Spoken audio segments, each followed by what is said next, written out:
తెలుసు అందరికి అన్ని తెలుసు.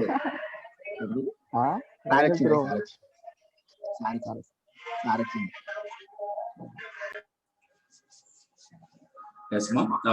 Today's class is about normalization, biconnormal form. So before going to the biconnormal form, just a brief of yesterday's class. So those will miss anybody. So for them again we have this particular class. So we are talking about the normalization. Just hold on. Are you getting any resound?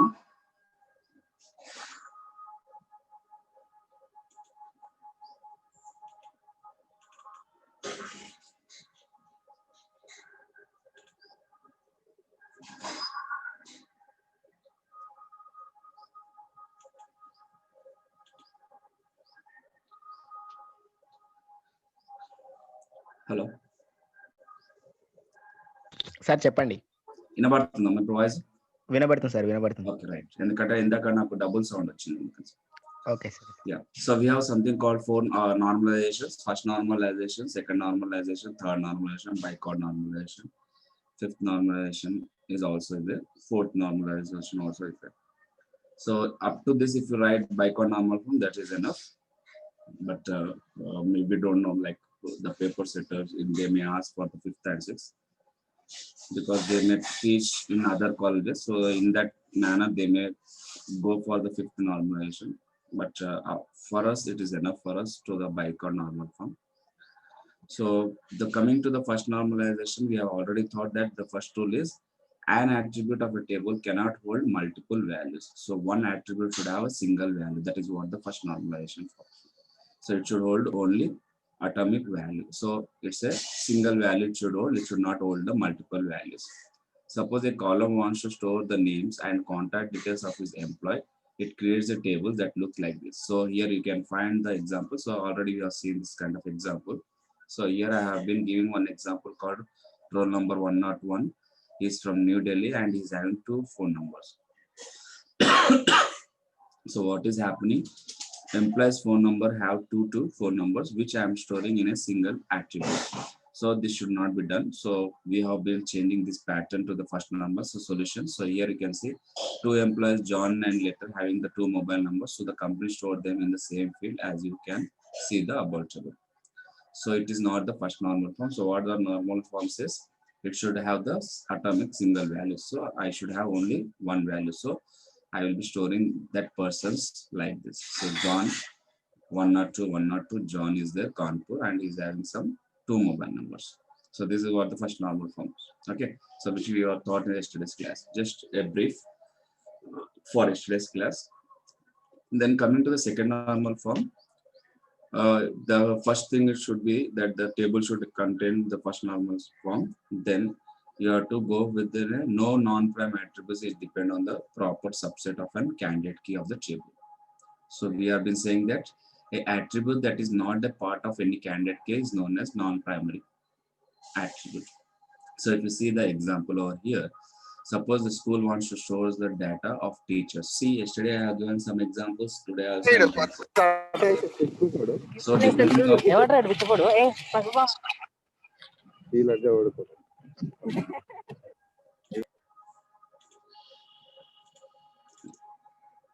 Mallikarjun disturbance in that. So yesterday I have given the example yesterday. The same again I am giving the different example. So whatever the example you get it at the time of example, you can write it, but write relevant example. So here I have taken the school wants to store the teacher's data and the subject they teach. So they want to create a table that looks like students can teach more than one subject. So teacher is having the capacity to take 2 classes or 3 classes or 4 classes. So the table can have multiple rows for a same teacher. So if you see here, I have this one and I have another one like this, and another teacher is having like this biology teacher and the physics teacher and the chemistry teacher.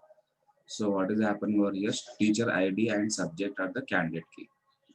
Teacher ID and subject are the candidate key. And here non-prime attribute, teacher age. Now here the teacher age is not required for us. So as I told, the table should be in the first normal form. So each attribute has atomic value. So You can see it is in the first normal form because I have not written like previously in the first normal 101 max and physics I have not written. Now I have been separated 101 max, the 111 and another 111 again is eligible for taking physics. Also, the one teacher will going to take two classes or the subjects. So what is happening? I have maintained this in a two different rows. So it is in the first normal form. So it is clear. Now it is not in the second normal form. It is not in the second normal form. Why? Because non-prime attribute teacher age is depend on the teacher ID. That means this age is depend on this teacher ID alone, which is a proper set of the candidate key. Because as I told you, these are the primary key. These are all our candidate key. Among this teacher ID is the, if it is a primary key, the rest of the things are called an alternate keys. And among this, teacher age is the candidate key. So I have been saying that teacher ID and teacher age is a candidate key. So this violates the rule of the second normal form, says that no non-prime attributes depend on the proper subset of the candidate key on the table. So you should say that this should depend on ID. Okay, it should not be like it should be depend on somebody, but not on the ID. Because here max is there, max cannot have the age, so teacher ID can have the age. So what is happening, the this column is depend on this, so it is violating our second normal form. It should be separated.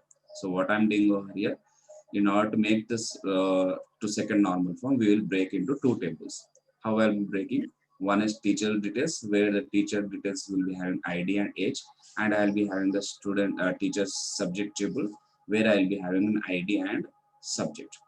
So my profile is been separated and I have been separated my subject separately. So this is how first normalization form has been split into second normalization. Now coming to the third normalization form, a table is designed set to a third normal form if both the condition holds. What is that? First, it should be in the second normal form. Okay. Then once it has been have the second normal form, we should have the transitive dependency. What do you mean by transitive dependency? On non-prime on any super key has to be removed. What do you mean by this? A attribute that is not a part of any candidate key is known as prime attribute, as we have seen, but it should be transitive. So what do you mean by transitive? That means one should have, like as I'm telling the example, like I am the friend of another friend, so that friend is having another friend, then automatically that friend is belongs to my friend. That is A belongs to that is A is a friend of B, B is a friend of C. Automatically A is also a friend of C. So this is what the transitive. So in other words, we can explain like a table is in third normal form if it is second normal form. That's the first thing. And for each functional dependency, so as I told, it is one for each. And now here you are seen in the second normal, it has been dependency. So X belongs to, that is X is belongs to Y, at least one of the following condition. How it should be? X should be a super key of the table and Y should be a prime attribute of the table. So how we'll going to explain this example? So when I say employee ID, name, EMP, zip, the zip code, state, city, and district. So this is how I'll be going to show about the employees details. So if you see here, ID is the super key. Okay, ID is the super key. EMP ID followed by name. That means because this is depend on ID. EMP ID has zip, okay, and name. That means this ID and name are depend on this particular EMP ID, like that. So among all this, candidate key is employee ID. So candidate key is the employee ID. Non-prime attributes are what? Except ID, as they are not part of any candidate key. So these are not part of the identity key. That is your state, your city, district. These are not part of the candidate keys. So this is how I will doing. So what is happening here? I have the problem over here. I have to check it transitively. It should be depend on the ID. So it is violating the third normal form. So how I make it? Again, I'm going to break this into three different patterns. So one employee table where I'll be having ID, name, and employee zip code. Then again, the zip code is having the state, city, and district. So that again, the zip code has been based upon the zip code. Again, the employee state, employee city, district. Why? Because these are all our non-prime attributes, because these are not depend on this ID or the name, so it is violating. So it should be transitive. So in order to make transitive, I have to check the other alternate. So EMP zip has been splitted into other table and been converted in this fashion. So this is what we have taught in the yesterday's class. Now today's class is about bicornormal form. We call this as a BCMF. Okay, so it is an advanced version of the third normal form. That's why it is also referred as 3.5 NF. So most of the people will not write this one. So you can write it this point. So 3.5 NF or BCNF is stricter than third normal form. So a table compiles with BCNF if it is third normal form. So we can say it is a BCNF if it is a 3NF, that is third normal form. And for every functional dependency, X belongs to Y, X should be a super key of the table. That means among this, the first column should be the super key. Suppose there is a company where the employee works more than one department. So here we have one table where the employee ID 101 he is having in different work. So he'll be working in 2 different departments. Okay. So 102 is there. Again, he is also the another person. He will work in the 2 different departments. So what is happening? You have to check the functional dependency in the above table. So employee ID is depend on the employee nationality. So ID is depend on the from which nationality he belongs. Then employee department. So employee department is having employee department type and department number of the employee. So these two are the related to employee department. So these are related to employee department. This is related to that particular person nationality. Now among this, you have to find the candidate key. So what is the candidate key? Employee ID can be candidate key. EMP department can be candidate key. So this table is not BCNF as neither ID nor employee department alone are the keys. See, it doesn't have the keys. I should not have 2 masters in one particular table. So how I'll be doing this one? In order to make this BCNF, this has to be divided into 3 tables. How I'll be doing? First, employee ID followed by the nationality. This is one table. Then employee departments and its type. So what is the department? So how many departments are there in that particular category, and what is its type, and what is its employee number. Then finally we'll go into department mapping table. So what the mapping table will going to do? I'll pick up the ID and employee department. So I will going to pick up this one. So from the one table I will pick up in. From nationality I'll take the EMP ID, and from employee department I'll take the employee department. So this becomes the another table. So from here, if I say 101, he is depending on seeing this. Okay, 101 is going to work on product and planning. He is working on the stores. 102 is going to work in the design technical, and 102 is going to take the purchase department. So now if you see this, employee ID has an employment, that is nationality. So employee ID has nationality. Then employee department has department type, department number. So if you see department type and department number. Okay, department type and department. Then candidate keys are in the first table you'll find employee ID. So here you'll find the employee ID. Second table you'll find the employee department. And in the third you'll find both will be lined up. So this is how you're going to make dependency of the BCNF on the both the functional dependency.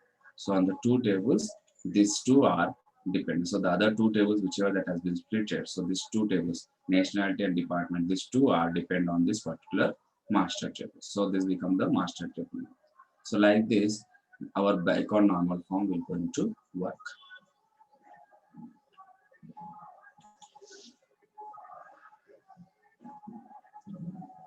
So it is little bit advanced for the 4th and the 5th normal form. So how will you going with the 4th and 5th normal form? So first of all, when I want to go with the 4th and the 5th normal form, you should be remember I need functional dependency. I should have the data normalization. That is all the normal forms. That is 1 to bicornormal form should be. That means when I want to enter into the 4th normal form, first I should have the function dependency. It should be normalized. So if two or more independent relations are kept in a single relations, or we can say multi-value dependency occurs when the presence of one or more rows in a table implies the presence of one or more other row in the same table. So if I say the example like that, means if we have multiple tables and we have multi-value dependency. So as I already told you, multi-value dependency is like I have the name in that there is something called compulsory. First name is there, last name is there, middle name. That means these three are dependent on the particular thing. So in that case, how I'll be going to convert that particular normal form into fourth norm. So then fourth normal form will going to have. So here it will be saying put another way, two attributes or one column in a table are independent of one another, but both depend on the third attribute. Okay, so both depend on the third. So instead of writing this, you can say that if I have two columns in a table and one is depend on other, but both depend on the third. So in that case, multi-value dependency always requires least three attributes because it consisting of at least two attributes. So because it is having at least two values, so it is depend on the third. So how I will be writing, then example will be like this. So there is a person, mobile and food likes. So Mahesh is having the phone number and he likes the food, burger or pizza. And Ramesh is having the mobile and he likes the pizza. So how are we going to sort it? So person as mobile, person like foods. So this is how you will be going to multi-determine mobiles and personal multi-determine food likes. So this is how I'll be having the fourth normal form. So I should be convert that into a fourth normal form. First, what I have to do, I should make it in a functional dependency. So the case is multi-value dependency. So in that case, how I'll be writing.